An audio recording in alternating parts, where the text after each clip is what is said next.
What up, guys? Welcome back to another video. It's been a minute. Look at the contraption we got right now. Go ahead and flip that. That's serious right there.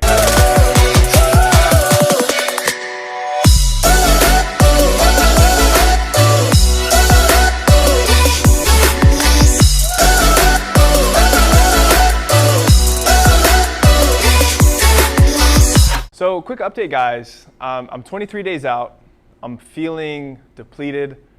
Energy levels are diminishing, but the good news is I got a DEXA this week and I'm the leanest I've ever been. So I'm stoked on that. I got 3 weeks, a little over 3 weeks to really take this body to a place it's never been before. I'm feeling good. I'm feeling like I look the best I ever have. And I'm just enjoying this process, man. One of the things about this stretch that for me, I wanted to be different was I wanted to treat this process like a pro. Like I wanted to treat myself like a pro athlete. So I've gotten help via coaching. I've been, putting the proper accountability setups in my life so that I can really excel. So I'm not going to talk too much. I'm going to talk continuously throughout this, but what I want to do is I want to do a little bit of a Q&A to talk about kind of some of the questions that have come up this prep and some of the things that people like to ask about competing. From my energy levels to sex life to like what things are affected by going through the process of a bodybuilding prep. So let's get it. I'll be honest, my body is taxed. Yesterday I trained super hard and last night we were dog sitting and we had this dog over that Taylor's been watching for a long time. She's a sweetheart. But dude, she was whining the entire night and kept getting up and walking around. Oh. So, no sleep, not too many calories, but we're gonna make the most of it. Let's go. One of the things that helps me get through, but on the tough days, life's tough and we do these challenges to ultimately pull more out of ourselves. And I never thought I would love competing. I thought I would do it one time, knock it off the resume, learn from it, and move along. But the reason I did it in the first place, well, it was twofold, right? It was to challenge myself, but also to inspire my clients and the people around me that you can do hard things, that you can push yourself to places you've never been before, that change is possible. And so what keeps me motivated on the tough days, on the days, let's be honest, like today when I haven't gotten much sleep and I'm feeling the fatigue, is who could benefit from me showing up? Who could get some motivation? Who could maybe, just by me being diligent to my goals in this process, who could benefit from that? And I think that ultimately everybody benefits from you pursuing the strongest version of yourself, from you being disciplined, from you staying on track, from you making the calves burn. A lot of times we get frustrated because we feel like we should be further along than we are. And we're like, why am I doing everything that I'm doing if I'm not seeing the progress I want to see? We've all been there in some area of our life. And the reality of progress is that it's slow, it's unsexy, it's doing these simple things really well for a prolonged period of time to eventually see a result. When I think about bodybuilding or competing for a show, it's the commitment to just progression, right? And you're committing to progress consistently. And so I would say the spaces in your life that you're not seeing progress in, you got to have a system that leads you to progress, all right? So figure out what you need to do in order to get to where you want to be. Create a non-negotiable relationship with that goal and that system. I'm going to show up for myself here, here, and here. And I'm not going to deviate from that. And when you don't deviate, you get feedback. And when you do, well, you don't make progress. So ultimately, you have to want it. You need a system. And I think in addition to that, you need accountability. You need people in your life, friends, family, spouse, a coach, somebody that helps you stay in alignment with the strongest version of yourself. Community is important, but also who you spend your time with. It's probably one of the most important things as it pertains to you accomplishing your goals in general. There's that idea, the law of association, that you are the combination of the 5 closest friends you have in your life or the people who you spend the most time with. And I think if you assess your life and you really look at it, it's true. Your success level is probably going to be very comparable to the people who you spend the most amount of time with. Now, how does that impact us? How does that universal principle impact us when it comes to, can I still party? Can I still drink? Can I still go out every weekend? What you need to ask yourself is, what is my goal? Right? Get very clear on that. And then everything in your life should fixate towards that. Everything in your life should run through the filter of, is this getting me closer to the person I need to be? Life is short. We don't know how much time we have here. And having fun is important, but it has its place.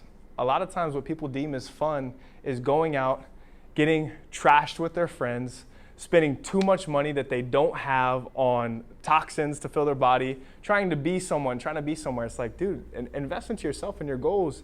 That's going to pay you back tenfold. But people don't want to do that. People would rather spend $300 in a night trying to go out and get ripped up than they would trying to spend, $300, $400, $500 on their health, hiring a coach, hiring a business coach, actualizing an idea that they have. So I think that you need to ask yourself, can I still do this and be the person I want to be? And that should be the question, very simply put. Libido, sex drive. Let's talk about it a little bit. When on prep, all right, so when you're preparing for a show, what happens is this is what you have to understand. You are in a systematic, prolonged deficit, meaning for a 3, 4, 5 month period, you are slowly starving yourself. What happens with that is towards the end, your hormones start to be impacted. You start to push past what might be healthy into a really deprived state, okay? People ask, is competing healthy? That's up for debate. I mean, doing it naturally, you're going to be a little bit more healthy with it. But in that, with your sex drive, it goes down. Your energy in general goes down. You got to think a lot of times, I think like the desire for sex comes from this place of abundance, having energy, wanting to, do stuff, right? When you're in a deficit, man, you don't have as much energy, especially at the end of the day or when those opportunities might arise. So I think that, to keep the marriage happy, you just have to be intentional about it. You got to make sure you're saving energy again to manage your relationships. I'm big on this. Any goal you're committing to, you want to make sure that you aren't letting everything else in your life go to ruin. You got to keep up on your relationships. Those are the most important thing. And you got to make sure that it's all balanced, right? It's a tough balance, and I don't always do the best, but yeah. Your sex drive goes down when you're on prep. Your sex drive goes down when you're cutting, purely because you're depriving yourself. You're in a deficit. Why are you here, right? What is our purpose? And I think that a lot of what our purpose is to do is just to make progress towards a version of ourselves that we ultimately want to be. So whether it's competing, whether it's starting a business, whether it's becoming more intelligent, learning new skills, whatever it is that you feel drawn to, you're probably drawn to that thing for a reason. And the reason is probably for you to actualize that vision that you have for who you could be. So what's your why? It's like make progress towards the most actualized version of yourself.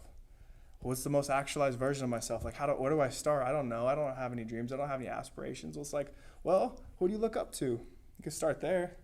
Who's somebody I look up to? I look up to this person. Why do I look up to them? You're probably going to start to uncover that there's some character attributes. There's some things that you would like to embody that you don't currently. This fitness stuff, when it started, when I first became a trainer, it's because I liked working out. It's because I liked going to the gym. It's because it made me feel good. Eventually, I found out that, I don't want to live a life that's fully about me. And so I learned about service. I learned that okay, I can use my strength, something I'm drawn to serve other people, to give to the world. And so as you walk the path, as you pursue these goals, remember that it might start out about you, but ultimately it's bigger than you. It's about the inspiration you can give to others. It's about becoming a sturdy person so you can be there for other people who need you because somebody in your life looks up to you. So that's why we do it, man. That's why we work out. That's why we have discipline. That's why we pursue the strongest version of ourselves, because the world needs it. How do you not eat the donut? That's the question right there. There's always gonna be distraction from the goal. Like there's gonna be much more distraction than there's gonna be probably maybe reasons, or I don't know. A lot of times there's more distraction than there is willpower.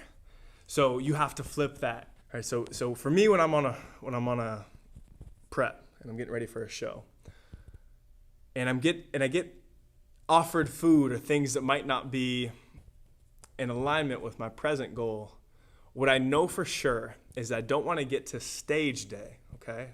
When preparation meets opportunity, I don't want to get to stage day and think, oh, those 5 decisions that I made that one night where I couldn't control my cravings, that those, couple weeks where I thought it'd be okay to drink when I really told myself that I wouldn't.